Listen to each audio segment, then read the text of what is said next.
Os últimos acontecimentos na guerra da Ucrânia chamaram a atenção da comunidade internacional. O encontro de Joe Biden e Macron na Casa Branca e o ataque ucraniano diretamente numa base aérea russa dentro do próprio território russo. Na manhã da segunda-feira, 5 de dezembro, as Forças Armadas ucranianas, a fim de desativar as aeronaves russas de longo alcance, fez tentativas de atacar com veículos aéreos não tripulados a jato de fabricação soviética os aeródromos militares de Diaghilevo, na região de Ryazan, e Engels II, na região de Saratov.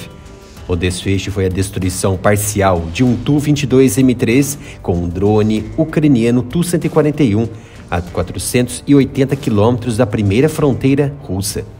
Tal acontecimento será tema para um próximo e longo vídeo, já que um outro acontecimento envolvendo Macron chamou a atenção pelas hostilidades que o presidente francês sofreu de seus próprios aliados, como a Ucrânia e nações do Báltico, após afirmar que a Rússia deve receber todas as garantias de segurança da OTAN e do Ocidente se não atacar, anexar ou ocupar seus vizinhos. A declaração do presidente francês Emmanuel Macron no sábado de que o Ocidente deveria considerar como lidar com a necessidade da Rússia por garantias de segurança para acabar com a guerra na Ucrânia atraiu fortes críticas de alguns setores, rejeitando a opção de fazer concessões ao Kremlin após quase 10 meses de guerra. Em entrevista à estação de TV francesa TF1, gravada durante sua visita de Estado aos Estados Unidos na semana passada, Macron disse que a Europa precisa preparar sua futura arquitetura de segurança. Trata-se de uma medida importante que Vladimir Putin já vinha pedindo antes mesmo do conflito, após identificar um avanço consistente de tropas da OTAN e dos Estados Unidos, que estão a mais de 4.500 quilômetros de distância através do Atlântico, incluindo bombas nucleares americanas estacionadas em diversas nações europeias do lado da fronteira russa. Macron destacou nos Estados Unidos que um dos pontos essenciais que o Ocidente deve abordar, como o presidente Vladimir Putin sempre disse, é o medo de que a OTAN bata em sua porta e o desdobramento de armas que possa ameaçar a Rússia. O conflito segue intenso, isso sabemos, apesar de haver sinais de redução das escaladas nas próximas semanas por causa do inverno.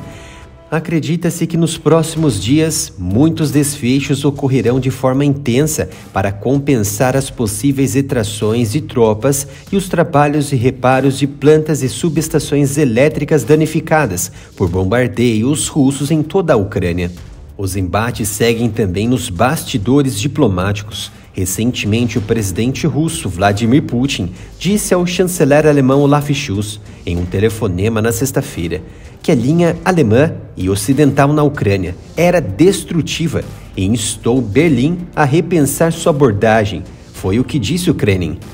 A leitura da teleconferência serviu para destacar o abismo entre a Rússia e os governos ocidentais sobre a Ucrânia.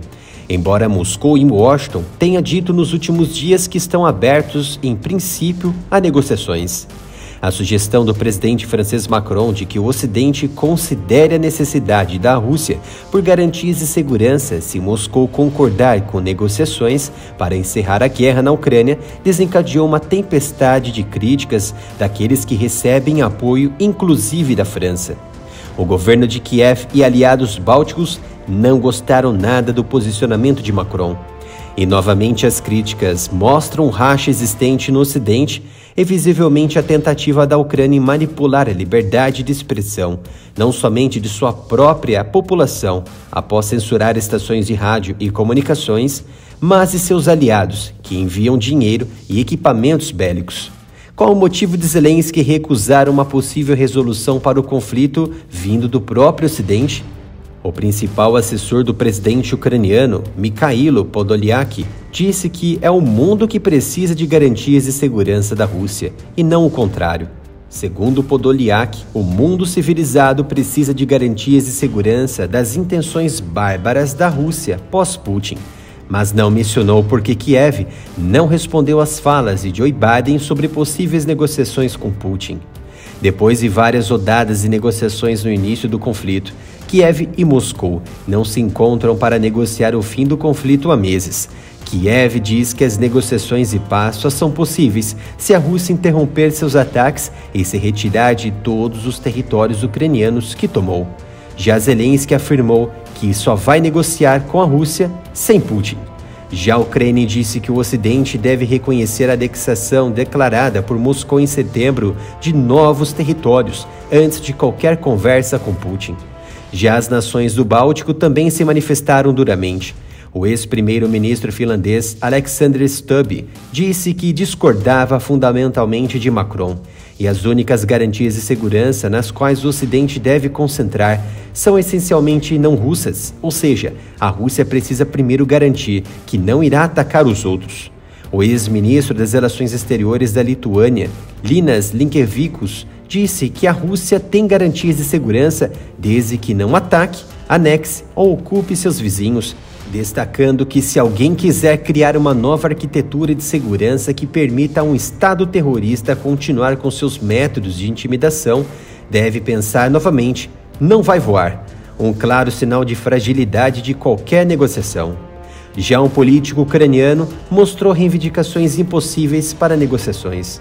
Em Kiev, David Arakamia, um legislador e membro da equipe de negociação da Ucrânia com a Rússia, quando as negociações estavam ocorrendo, disse que a Ucrânia está pronta para fornecer à Rússia garantias de segurança, desde que cumpra 4 condições: deixar o território total da Ucrânia, pagar reparações, punir todos os criminosos de guerra e entregar armas nucleares voluntariamente. O canal precisa do seu apoio para manter o trabalho diário. A maioria dos nossos vídeos aqui na plataforma segue com a monetização bloqueada pelo YouTube por conta dos temas sensíveis. Então peço a sua contribuição com qualquer valor diretamente para a nossa chave Pix, que é o canal arameritaroff@gmail.com.